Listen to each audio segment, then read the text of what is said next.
لله رب العالمين الحمد لله نحمده ونستعينه والصلاة والسلام على سيد المرسلين وخاتم النبيين أبي القاسم محمد اللهم صل على محمد وآل محمد وآله الطيبين الطاهرين المعصومين المظلومين أما بعد قال الله تبارك وتعالى في كتابه المجيد بسم الله الرحمن الرحيم إن الحسين مصباح الهدى وسكينة النجاة صلوات الله محمد اللهم صل على محمد وآل محمد ارباب اعزاء، جس حدیث مبارک کے ذیل میں ان مجالس کا سلسلہ شروع ہوا ہے پہلی محرم سے کہ ان الحسین مصباح الہدی و سفینۃ النجات، کہ حسین ہدایت کا چراغ ہے اور نجات کی کشتی ہے۔ عزیزان محترم، جب اس چیز کے بارے میں نے سوچا کہ نگرام میں مجلس پڑھنے کے لیے کیوں نہ ایک ایسی حدیث کا انتخاب کیا جائے کہ جس کے اوپر حدیث تو بہت ہی چھوٹی سی اور مختصر نظر آتی ہے، مگر قسم خدا کی کہ اس حدیث کے ذیل میں نہ جانے کتنے اشرے پڑھے جا سکتے ہیں، واقعاً کم ہے۔ یہ وہ نایاب گوہر ہے، یہ حدیث نہیں ہے، بلکہ میں کہوں گا کہ یہ حدیث کی شکل میں ہم سب کے پاس ایک ایسا سرمایہ ہے، ایک ایسا گوہر ہے، ایک ایسا ہیرا موجود ہے کہ جس کے ذریعے سے کربلا کا نچوڑ ہمارے سامنے پیش کر دیا گیا ہے، یعنی امام حسین علیہ السلام، یعنی ہمارا وہ امام کہ 12 اماموں میں جس امام سے سب سے زیادہ ہماری وابستگی ہے، 12 اماموں میں جس امام کی سب سے زیادہ معرفت ہے۔ بھئی 12 اماموں میں سب سے زیادہ اگر کسی امام کو ہم پہچانتے ہیں تو وہ امام حسین علیہ السلام کو پہچانتے ہیں۔ تو یہ امام حسین علیہ السلام کی زندگی کا نچوڑ اس حدیث میں ملتا ہے، یعنی امام حسین علیہ السلام کی شخصیت کے اوپر اگر کوئی اسکالر آ کے کوئی ریسرچ کرتا ہے تو وہ ساری زندگی کی اس کی ریسرچ جو ہے وہ ایک طرف نظر آئے گی، اور ایک حدیث جو ہے وہ آپ اس کے دوسرے ترازو کے پلے میں رکھ دیجئے تو وہ اس کے ایک طرف نظر آئے گی کہ حسین ہدایت کا چراغ ہے اور نجات کی کشتی ہے۔ ایک صلوات پڑھ دے بر محمد۔ اللهم صل على محمد وآل محمد۔ بس ایک نقطہ اسی حدیث کے ذیل میں وہ یہ کہ امام حسین علیہ السلام کے پاس شخصیت بھی ہے اور مقام بھی ہے، دو چیزیں ہیں۔ بہت ہی آسان الفاظ میں کوشش کر رہا ہوں کہ جس منزل تک آپ کو لے جانا چاہتا ہوں کم سے کم الفاظ میں اور کم سے کم وقت کو لیتے ہوئے اس منزل تک آپ کو پہنچا سکوں۔ امام حسین دو چیز کے مالک ہیں، ایک مقام، ایک شخصیت۔ عزیزان محترم، اگر مقام انسان کے پاس جو موجود ہے اگر وہ بلند ترین نہیں ہے تو انسان کی شخصیت کتنی اچھی کیوں نہ ہو وہ پھیکی نظر آتی ہے، اور اگر کتنی اچھی شخصیت نہ ہو مگر اس کے پاس مقام نہ ہو تو وہ شخصیت، وہ مقام کسی کام کا نہیں ہوتا ہے۔ مقام سے مراد یہ دنیاوی مقام نہیں ہے بلکہ معنوی مقام کی میں بات کر رہا ہوں، جو معنوی مقام امام کے پاس تھا، یعنی امام کی حیثیت رکھتے تھے کہ آپ خود ایک امام تھے، یعنی آپ کے پاس امامت کا مقام بھی ہے اور آپ کے پاس ایک ایسی شخصیت بھی ہے۔ شخصیت سے مراد یعنی وہ کردار جو آپ نے امام کی حیثیت سے پیش کیا ہے۔ ہر امام کا ایک الگ کردار ہوتا ہے، ہر امام کا ایک الگ شخصیت ہوتی ہے، مقام سب کے پاس موجود تھا، یعنی جو 12 اماموں کا جو سلسلہ پہلے امام سے لے کے آخری امام تک چلا ہے، یہ مقام جو ہے وہ سب کا ایک برابر ہے، یعنی سارے کے سارے یہ امام ہیں۔ یعنی مقام تو ہمیں ہر امام کے پاس نظر آتا ہے، مگر امام حسین علیہ السلام نے ایک ایسی نمایاں شخصیت اپنی پیش کری ہے کہ جو تمام اماموں میں سب سے جدا پیش کری ہے۔ ایک صلوات پڑھ دے بر محمد، اللہم صلی علی محمد و آل محمد۔ اور یہی وجہ ہے، آپ دیکھیے یہی وجہ ہے شخصیت کے اوپر اتنی امپورٹنس، اتنی ویلیو اسی لیے دی جاتی ہے کہ مقام تو سارے 12 اماموں کے ایک جیسے ہیں، سب امام ہیں، اول بھی محمد ہیں، آخر بھی محمد ہیں، اوسط بھی محمد ہیں، سارے کے سارے کلون محمد، سب کے سب یہ محمد ہیں، مگر ایک ایسی شخصیت امام حسین علیہ السلام نے پیش کری ہے کہ جو آپ کو سارے اماموں میں الگ نمایاں کر رہی ہے، الگ طریقے سے آپ کو آ کے پیش کر رہی ہے۔ اور یہی وجہ ہے کہ سب سے زیادہ جس امام سے ہم نزدیک ترین، جو ہمارے پاس ہماری زندگی سے جو نزدیک ترین اگر کوئی امام ہے تو وہ امام مظلوم امام حسین علیہ السلام کی ذات ہے۔ آخر ان کی شخصیت میں ایسا کیا ہے، ایسی کیا وجہ تھی کہ یہ 11 اور 12 اماموں میں سب سے زیادہ جدا ان کی شخصیت کیسی تھی؟ آخر انہوں نے ایسا کیا کام کیا تھا؟ آخر انہوں نے ایسا کون سا کردار پیش کر دیا تھا کہ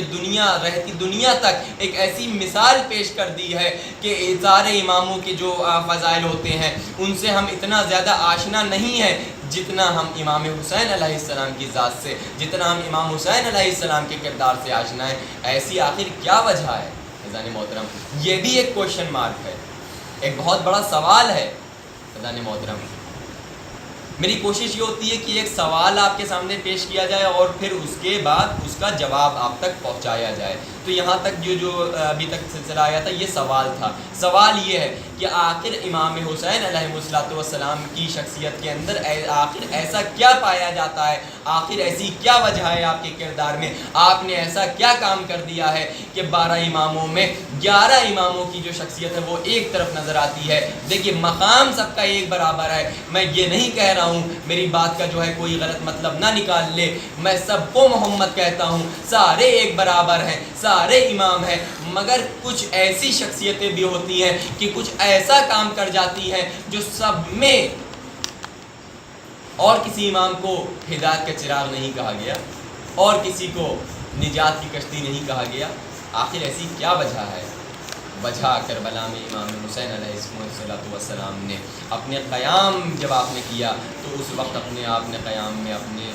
یہ بات بتا دی کہ میرے قیام کا مقصد کیا ہے۔ دیکھو تم کیسا بھی تمہارے اوپر وقت کیوں نہ آ جائے، کیسا بھی جو ہے ماحول تمہارے آزو بازو جو تمہارے ارد گرد جو ماحول بن رہا ہے وہ کیسا بھی ماحول کیوں نہ ہو جائے، مگر دیکھو تمہیں زندگی جینے کے لیے تمہیں کچھ اصول چاہیے۔ تمہیں زندگی جینے کے لیے اگر تم چاہتے ہو کہ تم ذلت سے دور رہ سکو، اگر تم چاہتے ہو کہ تم عزت کی زندگی جینا چاہتے ہو، تو کچھ ایسے اصول ہیں، کچھ ایسے گوہر ہیں کہ جن کو تم کو اپنی زندگی میں شامل کرنا پڑے گا۔ اگر تم چاہتے ہو کہ تم عزت کے ساتھ زندگی گزارو، اگر تم چاہتے ہو کہ تمہارا سر ہمیشہ بلند رہے، تو تمہیں حسین کے در پہ آنا پڑے گا، اور جب تم حسین کے در پہ آ جاؤ گے تو تمہیں زندگی جینے کا طریقہ بھی مل جائے گا اور ذلت سے دور رہنے کا طریقہ بھی مل جائے گا۔ ایک صلوات پڑھ دے پر محمد، اللہم صلی علی محمد و آل محمد۔ امام حسین علیہ السلام نے کربلا کے میدان میں آ کے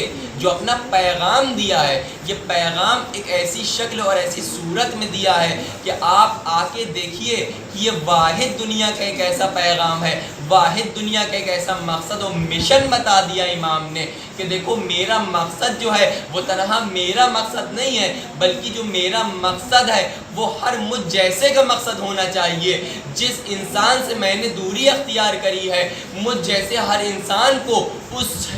جیسے انسان سے دوری اختیار کرنی چاہیے۔ اگر تم چاہتے ہو کہ تم آ کے دیکھو تو تم آؤ کربلا میں، دیکھو امام حسین نے کتنی خوبصورت انداز میں ان تمام رنگوں کو رنگ دیا ہے اپنی شخصیت میں۔ آپ دیکھیے کہ کوئی بھی انسان آ کے اس بات کا دعویٰ نہیں کر سکتا کہ کربلا میں فلاں انسان کے لیے یا ایک پارٹیکولر ایج گروپ کے لیے کوئی عبرت امام نے نہ چھوڑی ہو نہ باقی رکھی ہو۔ عزیزان محترم، اگر بزرگوں کے لیے بھی اس میں عبرت موجود ہے، جوانوں کے لیے بھی اس میں عبرت موجود ہے، بچوں کے لیے بھی اس میں عبرت موجود ہے، ہر رنگ نسل، ہر ایج، ہر عمر، ہر طریقے سے امام نے یعنی ایک مکمل و جامع مشن امام نے پیش کیا ہے۔ عزیزان محترم، مشن تو زمانے میں بہت مل جاتے ہیں اور مشعل راہ دکھانے والے بھی زمانے میں بہت مل جاتے ہیں، مگر یہ جامع مشن جو پیش کیا ہے، ایک مکمل و مستحکم جو مشن پیش کیا ہے، یہ اگر زمانے میں جب انسان آ کے دیکھتا ہے تو سوائے امام مظلوم کے مشن کے زمانے کو کوئی اور مشن نظر نہیں آتا ہے، کوئی اور مقصد نظر نہیں آتا ہے، کوئی اور آواز نظر نہیں آتی ہے، صرف اور صرف وہ آواز نظر آتی ہے جو امام مظلوم نے کربلا کے میدان میں آواز اٹھائی ہے۔ اور وہ آواز کیا تھی؟ امام نے کس کے لیے آواز بلند کری تھی؟ کہا امام نے انسانیت کے لیے آواز بلند کری تھی، امام نے انسانیت کے دفاع کے لیے آواز بلند کری تھی۔ امام نے جو بگڑے ہوئے معیار تھے، جو گرے ہوئے معیار تھے، جو انسانوں کے گرے ہوئے ضمیر تھے، امام نے ان کی پستی میں یہ جو انسان چلا جا رہا تھا، اس کے عروج کے لیے امام نے قیام کیا تھا۔ یہ جو انسانیت جو مٹتی چلی جا رہی تھی، امام نے اس کو دوبارہ زندہ کرنے کے لیے قیام کیا تھا۔ ایک صلوات پڑھ دے بر محمد و آل محمد۔ اللہم صلی علی محمد و آل محمد۔ بس آپ دیکھیے کہ امام نے کس خوبصورت انداز میں آ کے ان رنگوں کو رنگا ہے۔ عزیزان محترم، نہ جانے کس طرح کے کن چیزوں کا بس میں آخری نقطہ آپ کے سامنے میں پیش کرنا چاہتا ہوں، وہ یہ کہ ایک خوبصورت چیز ایک کربلا میں یہ بھی دیکھنے کو ملتی ہے، بہت ہی اچھی چیز ہے، اس کے اوپر ہمیں غور و فکر آ کے کرنا چاہیے۔ تمام لحاظ سے، تمام نظریات سے دیکھیے، ہر چیز کو دیکھنے کا ایک نظریہ ہوتے ہیں، اینگل ہوتا ہے۔ ہم مثال کے طور پہ یہ ممبر اگر یہاں پہ رکھا ہوا ہے، اس ممبر کو اگر ہم سامنے سے جا کے دیکھیں گے تو یہ ایک ہمیں الگ نظریے سے رکھا ہوا نظر آئے گا۔ اس کو ہم سائڈ سے دیکھیں گے، دائیں جانب سے دیکھیں گے تو اس کا ایک الگ شکل میں نظر آئے گا، بائیں جانب سے دیکھیں گے ایک الگ صورت میں نظر آئے گا، اوپر سے دیکھیں گے تو ایک الگ صورت میں نظر آئے گا۔ اسی طریقے سے ہمارے سامنے یہ کربلا ہے، اور کربلا کے جو سبق ہیں، کربلا کے جو درس ہیں، ان کو بھی، اس کربلا کو بھی ہمیں چاہیے کہ کربلا کو ہم ہر اینگل سے، ہر نظریے سے ہم دیکھنے کی کوشش کرنا چاہیے۔ ایک نظریہ جو آخر بات میں آپ تک پہنچانا چاہتا ہوں اس سوال کے جواب میں، ایک نظریہ جو امام نے ایک اور پیش کیا کربلا کا، وہ یہ کہ رشتوں کی خوبصورتی کو بتایا ہے کہ دیکھو، اگر خدا نے تم کو اس دنیا میں خالی نہیں بھیجا ہے، بلکہ خدا نے تم کو اس دنیا میں رشتوں کی، کچھ ایسے رشتوں کی خوبصورتی دے کے بھیجا ہے کہ کبھی کسی کو تمہارا باپ بنایا ہے، کبھی کسی کو تمہارا بیٹا بنایا ہے، کبھی کسی کو تمہارا بھائی بنایا ہے، کبھی کسی کو تمہاری پھوپھی بنائی ہے، کبھی کوئی چچا بنایا ہے، کبھی کسی کو بھتیجا و بھانجا بنایا ہے۔ عزیزان محترم، یہ تمام رشتے کربلا میں ہمارے سامنے مثال بن گئے ہیں کہ دیکھو، اگر تم چاہتے ہو کہ کس طرح سے تم اپنے تمام ان رشتوں کو خوبصورت انداز میں لے کے آگے بڑھ سکتے ہو، خدا کی راہ میں کیسے آگے بڑھ سکتے ہو، تو آؤ تمہیں حسین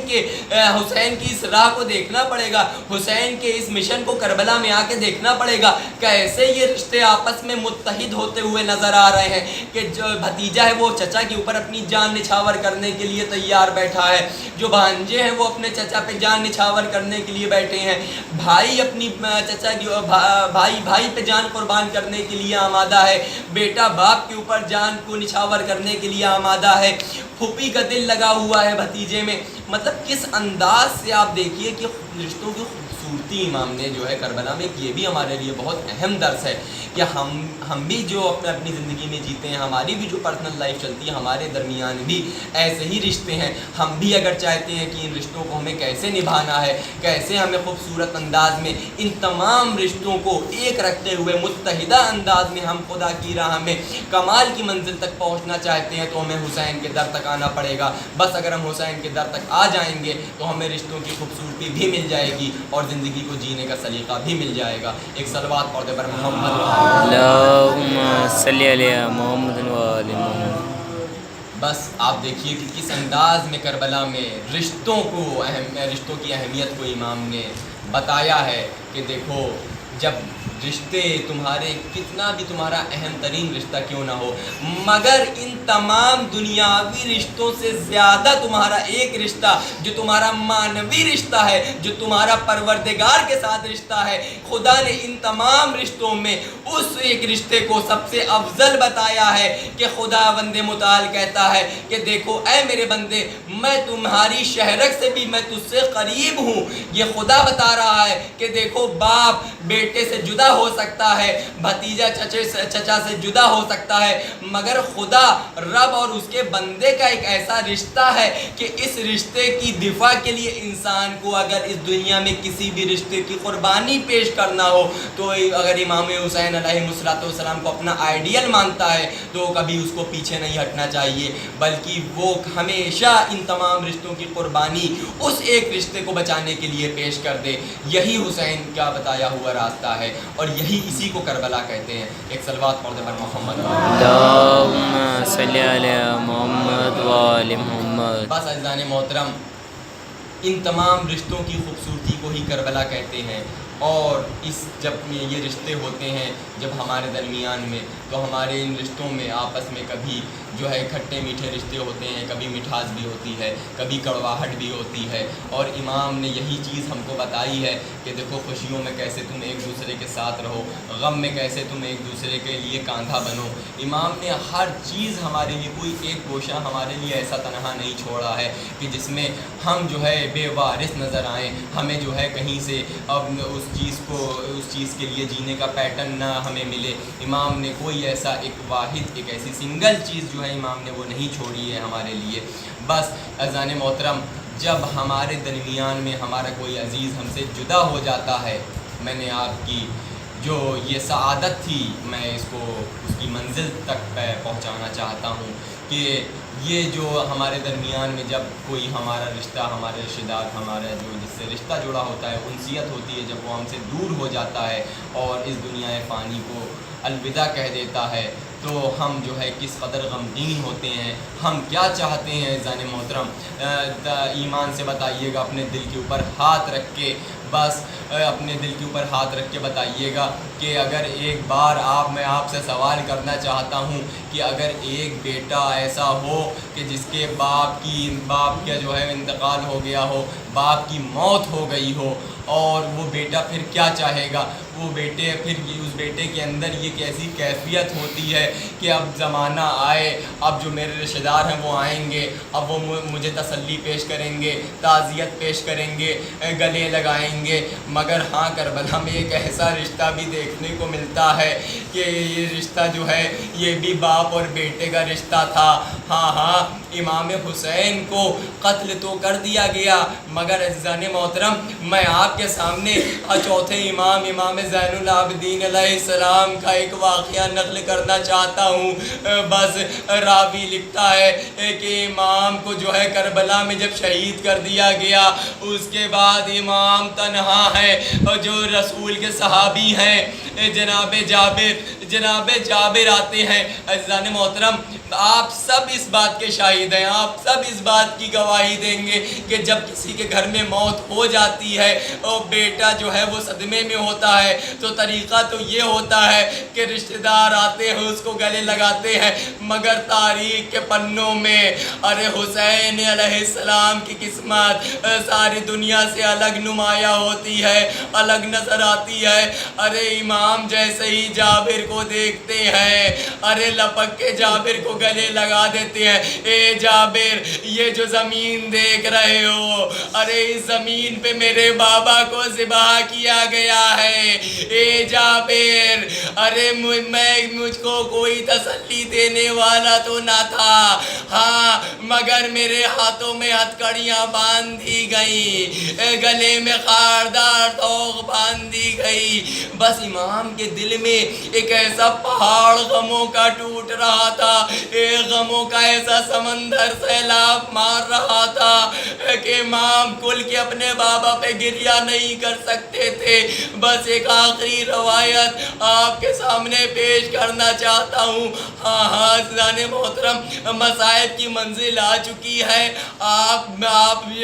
جو ہے وہ امام پہ گریہ کے لیے آمادہ ہو چکے ہیں۔ ہاں عزیزان محترم، بس آپ گریہ کے لیے آمادہ ہوئے ہیں نا، گریہ کی ایک آپ کے سامنے روایت میں پیش کرنا چاہتا ہوں۔ امام موسیٰ کاظم علیہ السلام سے حدیث نقل ہے کہ راوی کہتا ہے کہ جب ماہ محرم کا چاند نمایاں ہوتا تھا تو میں نے کبھی بھی آل رسول میں سے جو امام موسیٰ کاظم تھے ان کو کبھی ہنستے ہوئے نہ دیکھتا تھا، بلکہ جب محرم کا چاند نمایاں ہوتا تھا تو ایک ایسی کیفیت طاری ہو جاتی تھی امام پہ کہ امام کا چہرے کا رنگ زرد پڑ جاتا تھا، امام کی آستینیں کوہنیوں تک چڑھ جاتی تھی۔ امام رضا آپ کے فرزند فرماتے ہیں کہ جب کربلا کا مہینہ آتا تھا تو امام پہ میرے جد حسین کے اوپر اس قدر مصائب ٹوٹے، اس قدر گریہ ہوا، اس قدر رنج ہوا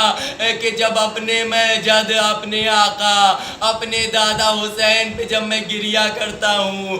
تو میری آنکھیں زخمی ہو جاتی ہیں۔ میں کہوں گا اے میرے مولا ہمارا لاکھوں سلام ہو آپ کے جد حسین غریب پہ، ارے جس جد پہ آپ گریہ کرتے ہیں آپ کی آنکھیں زخمی ہو جاتی ہیں، ہاں آپ کے اسی جد کا یہ ماتم منانے کے لیے ہم نے بھی یہ فرش کا اہتمام کیا ہے۔ ارے دو آنسو ہماری بھی آنکھوں سے اشک بار ہو گئی ہیں۔ میں کہوں گا اے میرے مولا ارے بس اتنی سی سفارش کر دیجئے گا کہ یہ آپ کے جو چاہنے والے اس فرش پہ آ کے بیٹھے ہیں، ارے ان کی آنکھوں سے نکلنے والے ان آنسوؤں کو اپنی بارگاہ میں قبول کر لیجئے گا۔ ارے ان عزاداروں کو کسی کا آسرا نہیں ہے، ہر طرح کی پابندیاں ہیں ان کے اوپر، مگر انہوں نے آپ کے جد کا فرش بچھایا ہے، اس عزا کا اہتمام کیا ہے۔ ارے جتنا رویا جائے وہ کم ہوگا، ہم وہ حق ادا نہیں کر سکتے۔ اللہ لعنت اللہ علی قوم الظالمین۔ ویسے